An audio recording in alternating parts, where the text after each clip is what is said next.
Hello and welcome to another edition of the GNet TV News Project's In-Depth series. I'm Andrew McKeever, the news director here at GNet TV. It's my pleasure to be with you today, and we're glad to have you with us. Today is Tuesday, September 26th, and it's our good fortune to have with us here in the studio two friends who are no strangers to GNet.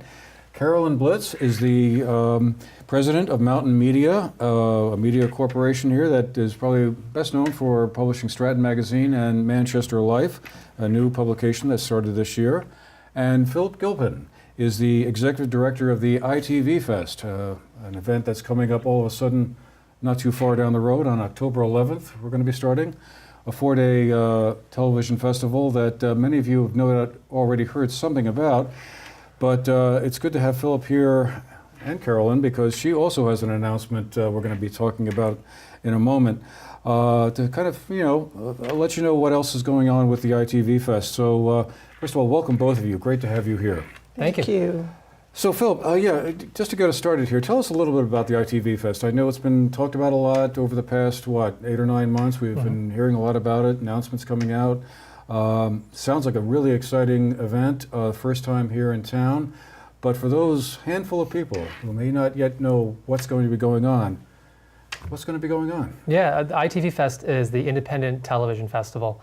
And there are plenty of film festivals out there, but there are only 3 festivals in the United States that focus on independent produced episodic television.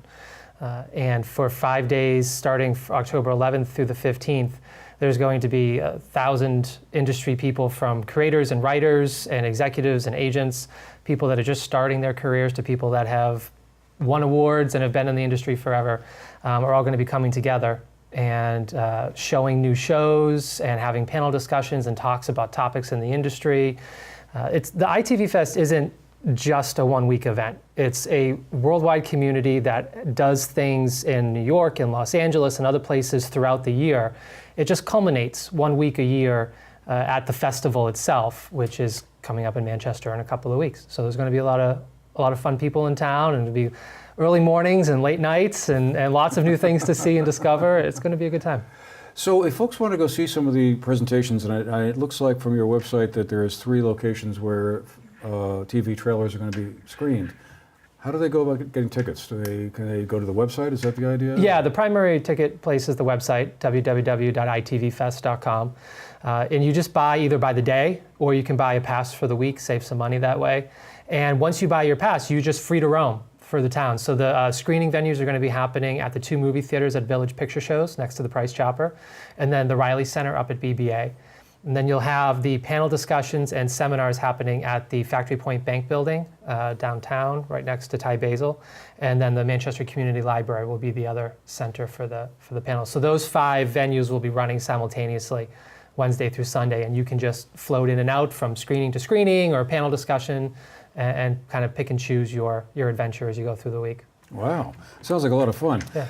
How did you happen to pick Manchester as the location for this? I mean, it sounds like a big event for a relatively small town. Yeah, well, this is actually the 12th year for iTVFest. It started in 2006 in Los Angeles, and I was working in the industry at the time, and some other friends had started the festival. And after the 7th year in LA, they were looking for a bit of a change. The city atmosphere had become a little, it wasn't intimate enough where people were getting to meet each other or get to know each other. They were just showing up and handing out business cards and that kind of thing. So I had moved to Vermont in the meantime and made the bold suggestion that we should move it to Vermont, because there's no better place where you can come together, relax, and meet people that maybe you don't get to when you're in the busy hustle of the city all the time. So we moved here in 2013, and we've been in Vermont now. This will be our 5th year in Vermont and our 1st year in Manchester. All right, well, we'll be talking some more about it before we're finished here today. But Carolyn, I want to bring you in here too, because you also have an announcement that came out yesterday about the launch of a new organization called the Vermont Production Council. And it sounds like there's some crossover or overlap with the iTVFest. Can you tell us a little bit about what you're up to here with this council? Sure.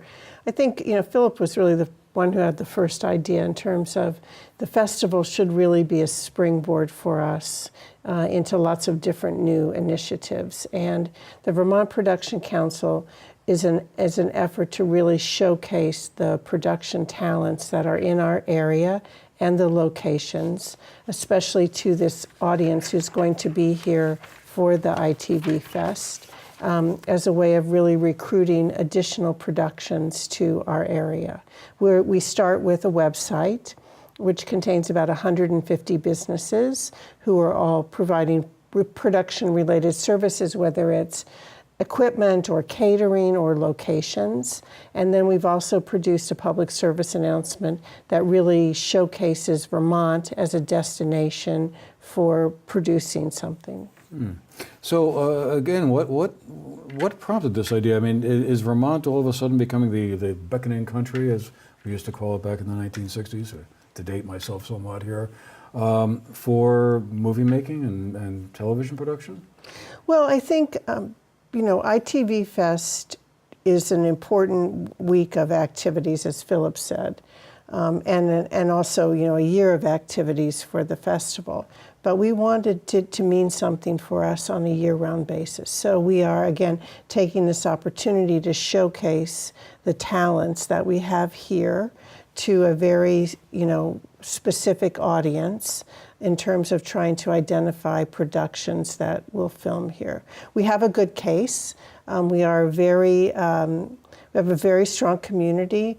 We are very have an ease of access on the permitting process, and the costs can be reduced as compared to Los Angeles or New York or Boston. So we can make a good case for producing something here. And also the landscape is varied. I mean, I think we have people who've experienced a lot of things in their careers producing in Vermont. One of the people that we feature in the promotional spot is, and he says, we can produce winter and summer and winter, and we can produce winter and winter. So I think, we have a lot of talents here.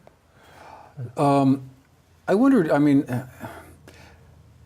has the state offered any assistance along these lines, or does Vermont kind of offer any tax credits or incentives to promote ventures like what you're describing here? I mean, look, it doesn't seem like right now Vermont is actively seeking out to bring, television or film production here to the state, at least in terms of traditional tools like tax credits or right. economic incentives of one kind or another. Right. Well, the state did at one time have a film commission, which no longer exists. And does not have a tax credit program currently, but that's not stopping us. I mean, we feel that, again, we have a very good case to make for our landscape, the talents that are here, the cost savings. We've talked to a number of people in the industry.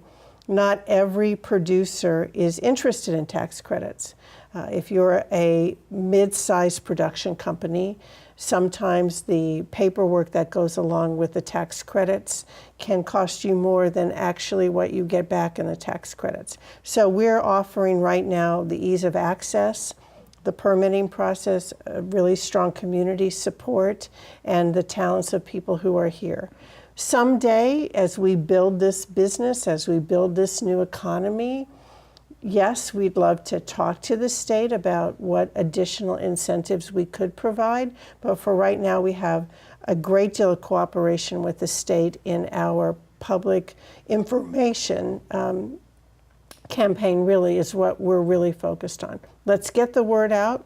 Let's tell people what we're doing. Let's get them here, and then let's see what additional opportunities we need to provide to people in order for them to keep on coming back. Yeah, what producers look for is a good experience at the best rate they can find. Right. They can find those two things in a location, and they can come to a place like Vermont and be happy while they're shooting as well and have the beautiful landscapes. That's just bonus. That's good. I mean, is much of this industry still concentrated out in California and Los Angeles? I mean, I was just wondering, God, the travel costs of going back and forth. Sure. Wouldn't that be kind of a showstopper? Not to make too bad of a pun. There's most of it is definitely still concentrated in LA and New York, but Atlanta, you're starting to see places like Atlanta and others pop up around the country. The travel isn't as much of a hindrance. You're doing a mid-level or a large-scale production. What you just need is basically everything Carolyn just said. You need ease of access, you need professional crew, and you need landscapes that show up well on camera. The logistics of getting other people here to shoot with, that's not usually too much of a consideration. Interesting. So I was wondering, looking down through the list of all the trailers that are going to be shown at the festival, come on starting on October 11th. How were they selected? How did you pick those? Was this your call, or was it a group of judges? How did that work? Yeah, it goes through a filtering process throughout the year. We open the submissions in November every year, and we close them out in June. And this year we received over 500 pilot submissions. We had over 200 script submissions and 250 pitch submissions. So there's 3 different competitions that happen. Whether you have just a pitch idea and you haven't even written the script yet, if you have the script but haven't produced the pilot yet, or if you have the full pilot. In each of those competitions, people submit to us, and then we have our team of judges that watch them. Most of the people that are judges are the ones that are the panelists and executives that are showing up to the festival. They're industry professionals. Some of them are lay people just who aren't in the industry, because it's the people at home who watch TV, so they need to be in on the process too, so we know what they want to see. But yeah, it's an amalgamation of people throughout the year, and then it goes through a filtering system. And you know, the toughest part about judging every year is we always end up with more good, really, really great material. And you know, we could hold a 10-day festival with the amount of content people are making out there right now. It really is the new golden age of TV on all levels. And I know that right now there's most of the world knows obviously about network television, your Game of Thrones, your Stranger Things, and then YouTube videos and things like that. But there's this entire middle world of people that are making excellent stories and really great quality visually, very similar to what you have in the independent film world. And that's our domain. You know, these shows and the artists that are making them, some of them are maybe in film school or just out, but they're just exceptionally talented and they have a really great story to tell. You know, others have been in the industry forever, on TV, on regular shows you see on a regular basis, and maybe this is a passion project that they had. So it ranges from comedies and dramas and documentaries and realities, and you always get to see a wide range of what the culture is thinking the types of stories need to be told right now. And it gets interesting every year to watch them. But yeah, that's part of my job, is definitely make sure I watch everything at least once to make sure everything gets covered throughout the year. So there's nothing more fun than watching 500 TV shows every year. Whoa, that sounds like a lot of TV. It's a lot of TV. Yeah. I wonder, are there any like local entries? Anyone from around here in this area? Yeah, there were Vermont? there were a lot of Vermont entries this year. Vermont, Massachusetts. Most of them do come from New York or California, but even though that they come from New York and California, the filmmakers themselves sometimes are from local but have moved to the city. So yeah, we get a range, but I mean, they come from this year as far away as Middle East and Australia and China, London, all around Europe, South America. You get a lot of people out there that are looking to get into the television world, to tell their story and try to influence the culture in the way that they think that their art, art can. And that's always our bottom line. We always remind ourselves about this internally, is TV is an art form. Storytelling. It's one of the oldest art forms that's ever been around, is just telling a story. Yes, we're doing it on digital cameras these days, but it's no different than a masterpiece novel, or you go to an opera or anything else. It's another form of art, and it deserves to be celebrated for those that are doing it at such a high level. So these could be like documentaries or sitcoms, or oh yeah, you'll see it all across the board. Yeah. Interesting. Yeah. So, Carolyn, back to your point earlier about you're trying to gather assets or businesses or locations that people might be able to, or filmmakers or TV producers might be able to use. How does that process work? If some business hears us and think, wow, I think my store here would be a great location for somebody's TV show, how would they get in touch and Absolutely. make that happen? They can go to the VermontProductionCouncil.com website, and they can send us information, and we'll put their information on the website. We have all kinds of categories: equipment, catering, as I said, locations, makeup, all kinds of, all the elements that go involved, that are involved in a production, and transportation. So people who would like to be involved and have their information on the website, that we're happy to have it. We think it's really important. It's an important statement to make for the people who are coming at iTVFest and beyond, because we want people to see the depth and the breadth of all the resources that are here. So that's, it's really the most important way of telling our story, is to let people know we're here and we have these people with talents, and people, can provide that service. So it's a very important initiative. And it goes to answer your question earlier. You asked about travel. Right. If they know that all they have to do is go to the Vermont Production Council website and there's a full list of professional resources available for them here, it puts their mind at ease about that Right. piece of the equation. Exactly. So this almost sounds like if this really takes off and is wildly successful, it's sort of a interesting economic development element to a state which has often been talking a lot. The narrative has been a lot lately about aging population, kind of a stagnant, situation economically, or at least an unbalanced situation where everything happens in Chittenden County and the rest of the state kind of gets the crumbs. This sounds like this might be a whole new industry that the state might be able to grow and develop, Right. creating jobs and whatnot for folks. Right. I think, we don't use the word if, we use the word when. We feel very confident about the plan that we put in place. All of the resources to do production and to do quality production are here. This is really taking what's already here and putting it in a package that can be communicated. So it will take off.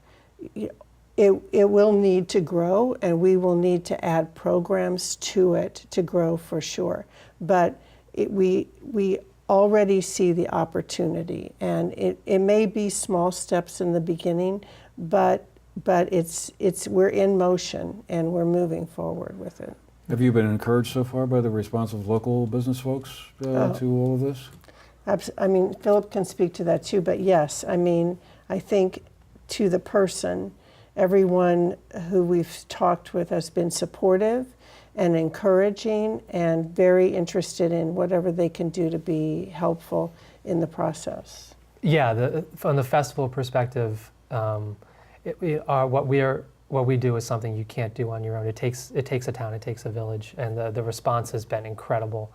All the sponsors and people willing to volunteer, and the schools, at all levels. The schools. BBA has just stepped up in an incredible, they have an amazing arts program there, obviously before we even came to town. But Neil Freeburn and Bill Mensch and Jim Raposa up there, and all the students have been so excited and so supportive, and they're going to be a integral part of the festival itself. And they're actually screening some of the student films to open the festival, which I would like to invite everybody to come to. That is a free open public screening that Wednesday afternoon at 3 o'clock at the Village Picture Show. We always open the first day of the festival with Vermont produced films. And we have different schools from around the region that are bringing in projects like Brattleboro. I believe Leland DeGray is sending one or two over, and a couple others from the area. So, because it's important to draw that straight line from you can grow up here, have the ambition to want to be in the creative or visual arts, and not only can you go to an amazing school that can teach you the tools you need, but after you leave, you have direct access to the industry without even having to go to the city. There isn't another town in the country that can claim that when it comes to television. Right. And that's a very unique point that I always try to drive home with everybody is this isn't film, it's TV. And that piece of it for the festival, is different. It's what makes it a little bit unique and gives us an advantage. Obviously for the Vermont Production Council side of things, it's film, it's TV, it's all things. But that direct relationship between being able to educate students and keep them here and give them a full-time industry job, it's just a unique thing. Is getting into television a lower threshold or a lower bar than say the film industry?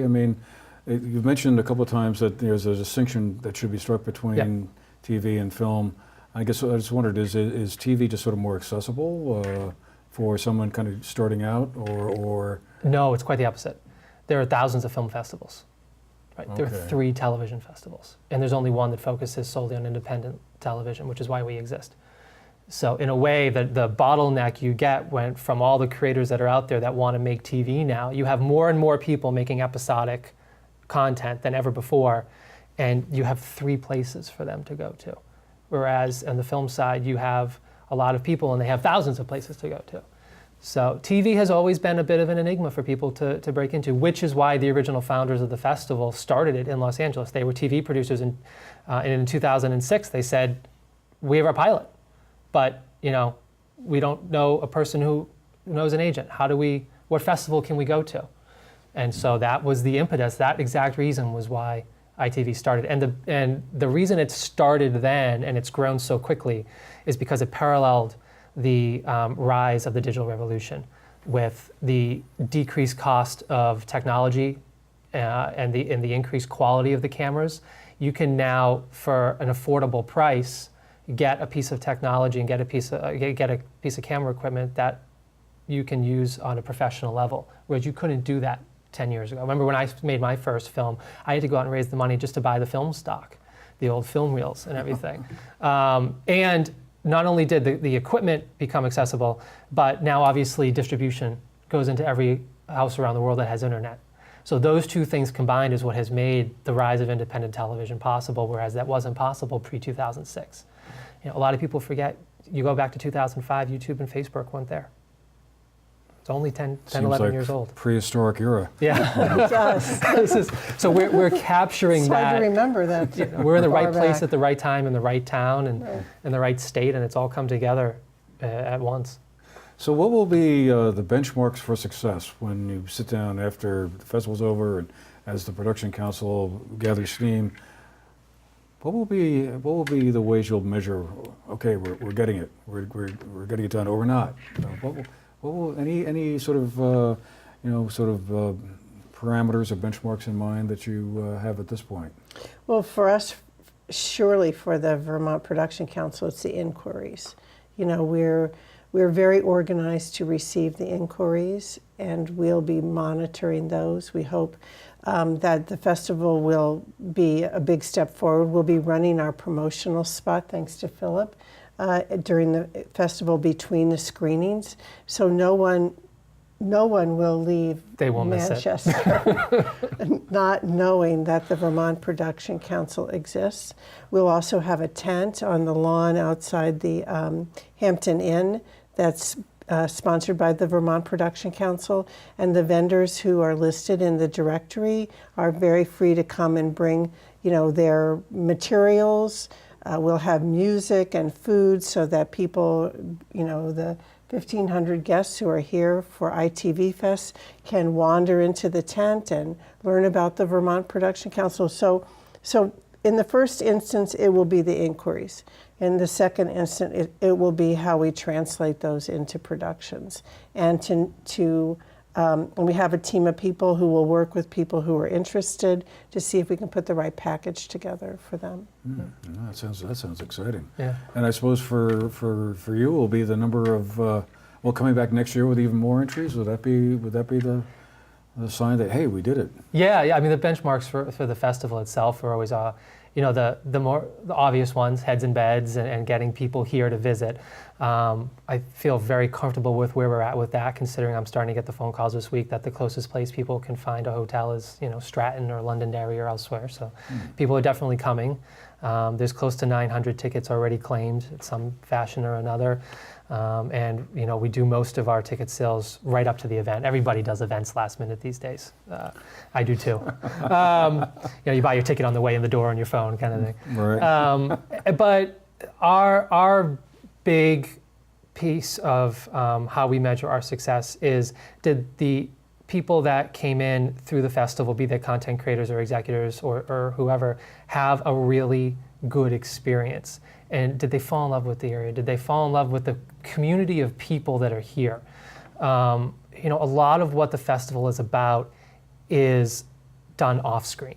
It's around the fire pit at night when you get to sit down, relax in a setting, have a conversation like this with somebody, get to know them, become friends, and then the last day you happen to find out that they happen to be the vice president of this or the agent of that, but you got to know people in a human setting, and that's what Vermont provides. And time after time, and I've had so many people that have visited iTVFest the last few years. They come back every year and they bring their bosses, and that's how this has grown so quickly since it hit the ground in Vermont.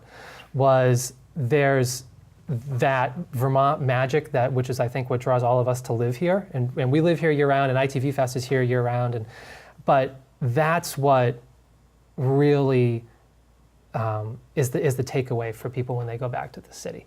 I'm getting the calls right now, oh, we've been in LA for the last 10 months, we need our Vermont break. Like they need to come out. And so that's really the measure of success for us, is the quality of the connections and the way that the independent TV community grows after it.